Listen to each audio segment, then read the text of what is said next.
हजरत अमीर उस्मान रज़ी अल्लाह ताला अन्हु दिलबर हबीब जी दरबार में आयो। फिदाक अब्बी व उम्मी या रसूल अल्लाह। दिलबर हबीब अब्बो अम्मा जे कदमन ता कुर्बान। अल्लाह मुखे एतरी दौलत सा नवाज़ियो आ, एतरी नेमतुन सा नवाज़ियो आ। मुझा मौला वधीक दौलत जी जरूरत ना है। मदीने जा ताजदार अल्लाह खां दुआ घुरो उस्मान के वधीक दौलत न खपे। अने मदीने जा ताजदार जवाब इनायत न फरमायो।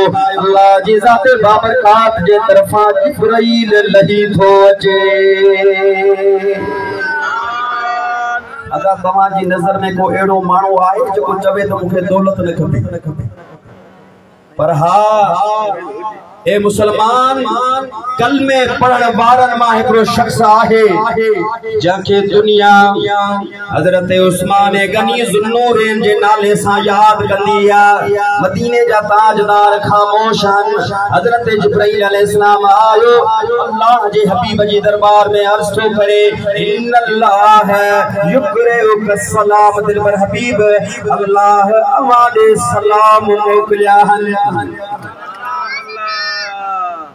या रसूल अल्लाह, अल्लाह फरमायो तो उस्मान के चो ए मिलाद जी महफिल में खर्च करण वारो तवज्जो सा उस्मान के चो। तो मुझी राह में जण बंद करे तो मां रब जण बंद कया। मुझी राह में अदा दिनो बनो वा, दिनो कदब किनो न थींदो वा। हे जको अल्लाह जी रहमत में दिलबर हबीब जे मिलाद जी खुशी में वो शरबत पियो विराए, वो माखी पियो विराए, वो मिस्री पियो विराए।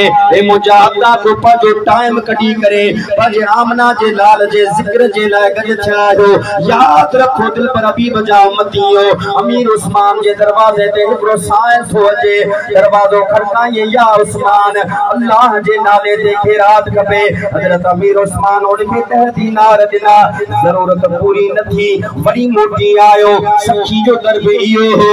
दरवाजो खड़काए या उस्मान अल्लाह जे नाले ते खैरात खपे। अमीर उस्मान वरी तह दिनम जिनस जरूरत पूरी न तस। ते बेरे मोटो दिल में ख्याल कई हाणे मुस्तफा जे नाले ते थो घुरा। सुभान अल्लाह। घर बार बच्चा इज्जतों मकाम मर्तबा सब कुछ आमना जे लाल ता कुर्बान करे। अज 57 सालन गुजरण का बाद में उन्हनि जा नारा उन्हनि जो गालियूं। ए मुसलमानो दरवाजो खड़काए अमीर उस्मान बाहर निकली आया। अब वरी किया आयो ही मुझा साईं जरूरत तमाम खड़िया। बेरे बेरे सा अल्लाह जे नाले जी सदा हयम, बेरे बेरे सा अल्लाह जे नाले जी सदा हयम।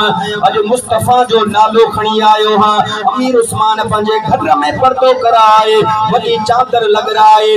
घर जी पूरी मिल्कियत उन चादर में था विझन।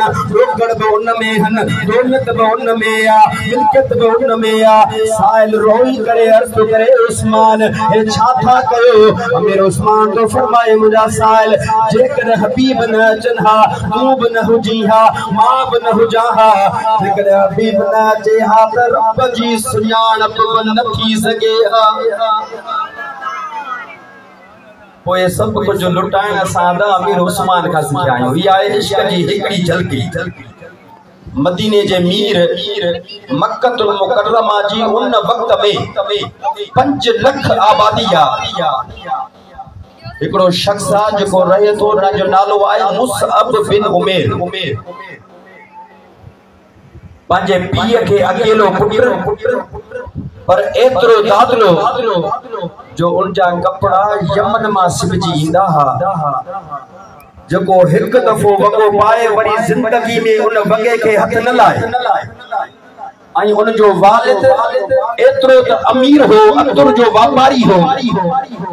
वो मुसअब एडो महंगो तरीन खुशबूदार अतर हणदो हो जो मक्के जी के गली मां गुजरी वने तो मानू समझी वेंदा हा त मुसब इता गुजरियो आहे पर हा यार हिकड़े ॾींहुं भाग थो खुलेस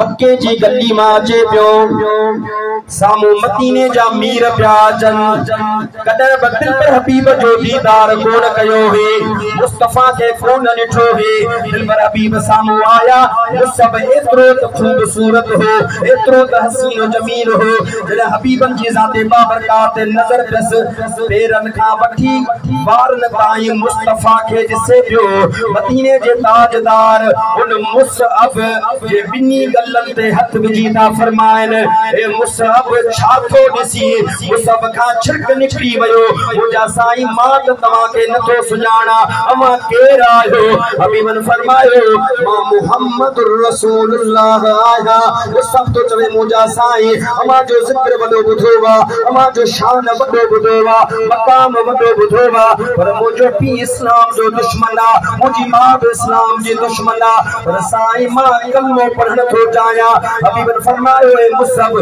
सोच गौर कर फिक्र कर पंहिंजे अब्बे अम्मा सां मशवरो कर मुसअब तो चवे साईं जेकॾहिं न ॾिसां हा हज़ार दफ़ा सोचां हा पर ॾिसी जो वेठो हा त दिलड़ी बि पंहिंजी ॾेई वेठो हा मदीने जे साईं कलमो पढ़ायो भाकुर पाए रवानो फरमायो नौजवान पीअ जो दाखलो हिकड़ो ई पुट घर आयो रात जो टाइम थे मुस्तफा जी सिक सताइस मुस्तफा जो प्यार सताइस मुस्तफा जे दीदार जे लाइ मांदो हुजे पर के कम जे बहाने सां ॿाहिरि निकिरी मक्के जी जेब गली मां गुज़रे हबीब नज़र न अचनि छो तो उनजा वालिदैन इस्लाम जा दुश्मन हा ऐं इहो वक़्तु उहो हो जो आमना जा लाल मक्को छॾे मदीने हिजरत जे लाइ रवाना थी विया हा अदा महबूब जेकॾहिं पंहिंजे शहर में हुजे त दिल खे टेक हूंदी आहे यार कॾहिं त दीदार थींदो पर जॾहिं महबूब शहर छॾे वञे त पोइ बेचैनी अञा वधी वेंदी आहे। मुसअब बिन उमैर